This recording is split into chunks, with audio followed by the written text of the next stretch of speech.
नमस्कार, Radhe Radhe. Good evening to all of you. देखिए, अब हम अपनी सीरीज़ में अगला क्वेश्चन करने जा रहे हैं आज, based on basic thermodynamics. Okay, तो ये क्वेश्चन भी मेरा वर्क इंटरेक्शन पे ही बेस्ड है। ठीक है, work done for a displace work done for an expansion process. Okay, and expansion ही है।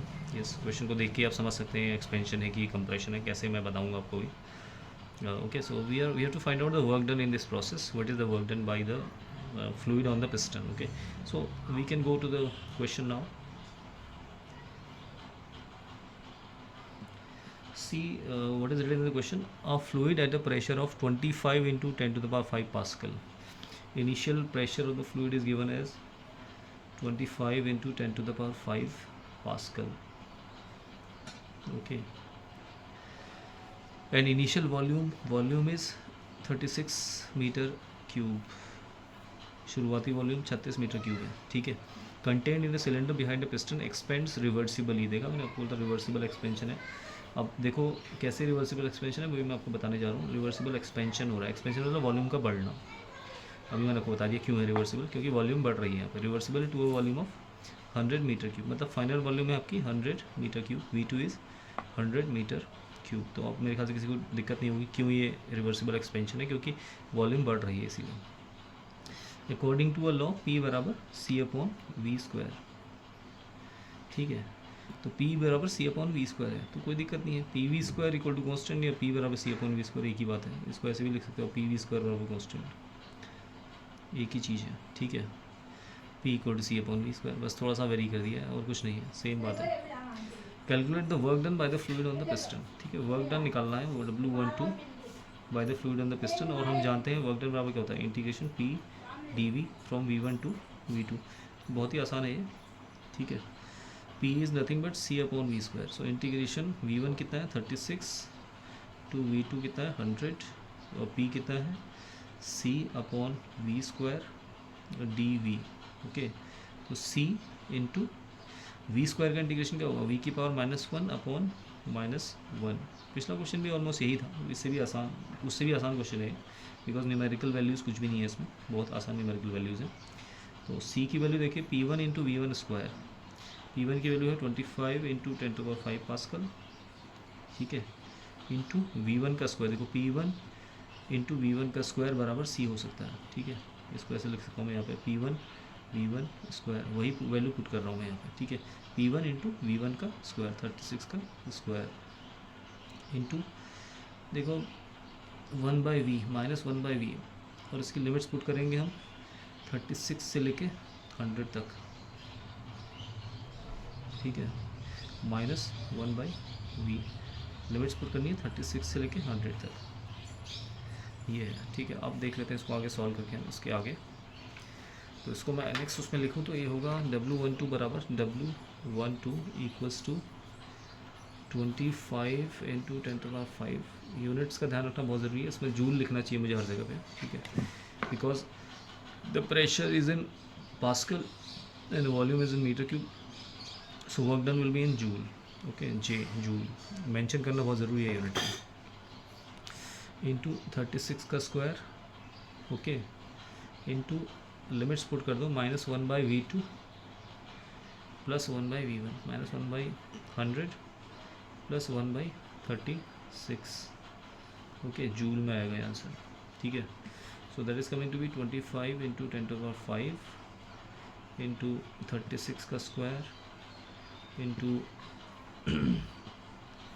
3600,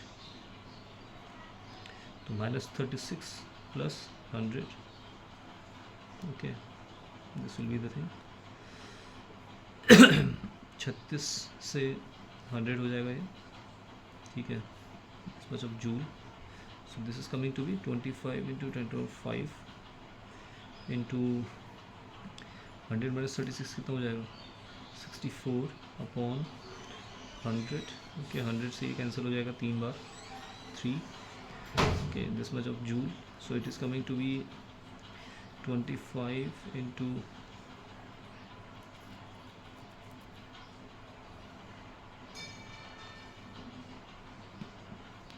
ठीक है, अच्छा इसमें 36 भी था ना यहाँ पे, 36 का स्क्वायर था तो 36 तो कैंसिल हो गया, ठीक है, और 100 हो गया, ठीक है, और इंटू 36 यहाँ पर रहेगा अभी, इंटू 36,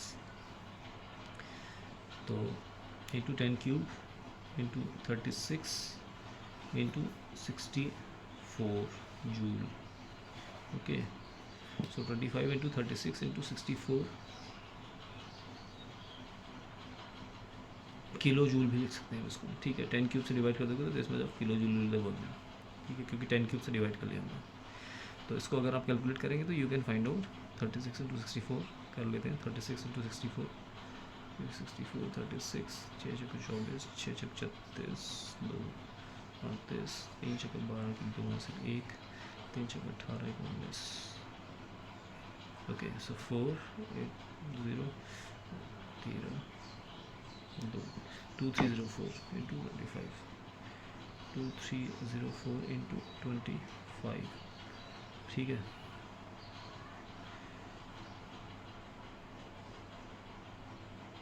तो इसको लिख सकते हैं हम दिस बाई 4 इंटू 100, ठीक है, 2304 बाई 4, तो बाई 4 कितना हुआ, 4 पंचे 20 3 4 7 28 2 4 6 24, ठीक है, इंटू 100, तो 57600 जूल, किलो जूल।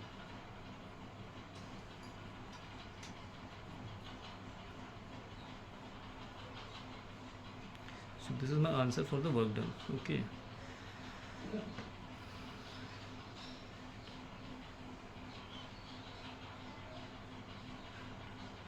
ठीक है, sir 57600 kilo joule is the work done for this process. Plus में है, प्लस का मतलब work done by the system या फिर expansion, work done by the system या फिर एक्सपेंशन, ठीक है। Work done by the system positive ले जाता है, work done on the system negative ले जाता है। It is a general convention of the work done.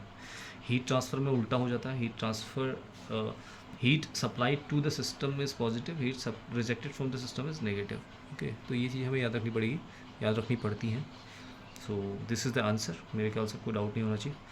If anybody is having any doubt you can ask me as a comment on the channel, and जो आपको question पूछना हो you can ask in the comment कि this question needs to be ask, I will try to solve that question, okay.